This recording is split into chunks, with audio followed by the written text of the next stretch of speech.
Human rights protection cell Amreli જિલ્લા આયોજિત રાષ્ટ્રીય હ્યુમન રાઇટ્સ એવોર્ડ્સ 2025 સન્માનિત કાર્યક્રમ યોજાયો। નમસ્કાર, ગુજરાત 24 ન્યૂઝમાં આપનું સ્વાગત છે। જોઈએ આજના મહત્વના સમાચાર। પાઠક સ્કૂલ અમરેલી ખાતે સન્માનિત કાર્યક્રમ HRPC જિલ્લા પ્રેસિડેન્ટ પથિકાબેન મહેતાના યજમાન પદે યોજાયો।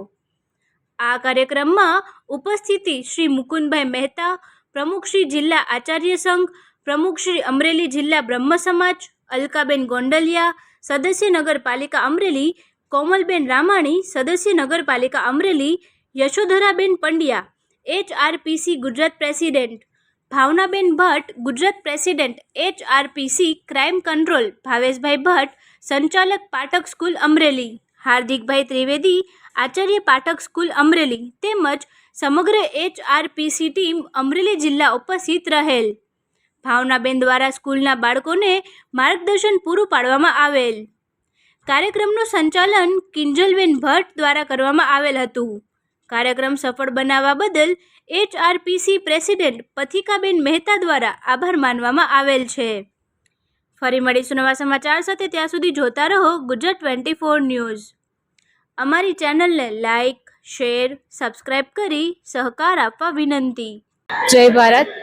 આજનો અમારો HRPC એવોર્ડ કાર્યક્રમ અહીંયા પાઠક સ્કૂલમાં આયોજન કરવામાં આવ્યું હતું, જેમાં દરેક અતિથિઓ જે શ્રી છે એ અમારે આ આમંત્રણને માન આપી અને અમારી જે દરેક બહેનોને એવોર્ડ મળેલો હતો એ એવોર્ડ આપવા માટે આજના આ કાર્યક્રમને અમે સરસ રીતે કરેલો છે, જેમાં યશોધરાબેન, ભાવનાબેન ભટ્ટ અને દરેક અમારા જે કાર્યકરો ટીમમાં જે છે એ બધા બહેનો આજે અહીંયા હાજર રહ્યા હતા।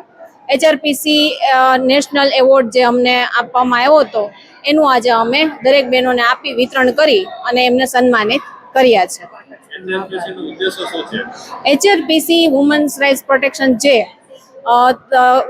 માનવ અધિકાર કલ્યાણ છે, દરેક એમને જે પોતાને એનો અધિકાર છે એ અને માનવ બાળકોને ચાઇલ્ડ કેર જે પણ આમાં જોડાયેલું છે, દરેક ક્ષેત્રમાં મહિલાઓ આગળ વધે અને પોતાના કાર્યમાં પોતે મજબૂત બને, એનું પોતાનું રક્ષણ અને પોતે સ્વલંબી બને એવા અમારા ધ્યેય છે।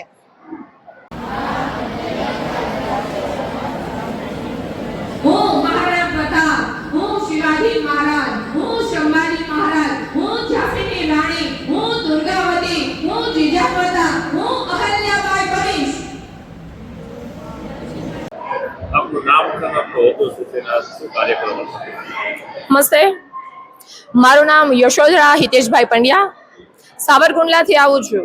હ્યુમન રાઇટ્સ પ્રોટેક્શન સેલમાં ગુજરાત પ્રેસિડેન્ટ તરીકે મારી જવાબદારી છે।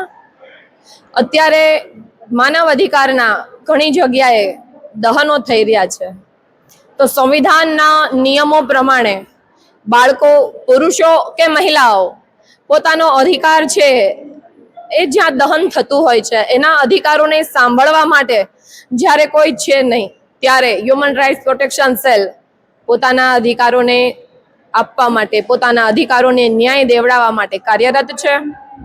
આ સંસ્થા ભારત સરકાર નીતિ આયોગની નીચે કામ કરી રહી છે અને આ સંસ્થા આજે ભારત વર્ષ પૂરામાં અલગ અલગ રાજ્યોની અંદર ટીમો તૈયાર થઈ અને કામ કરી રહી છે।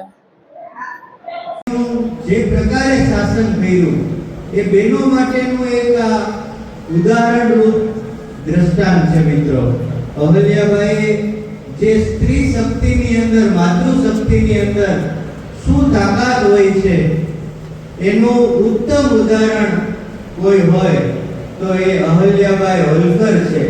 અને આ બધા જ એવોર્ડી બહેનોને નમ્ર વિનંતી, એમની એક સિરિયલ પણ મારી દ્રષ્ટિએ એક આવતી અને એનું પુસ્તક પણ સરસ મજાનું છે, એ વાંચે બધા અને એમાંથી આપણે બધાએ ઘણું બધું લઈ શકાય એ પ્રકારનું એમનું કામ હતું।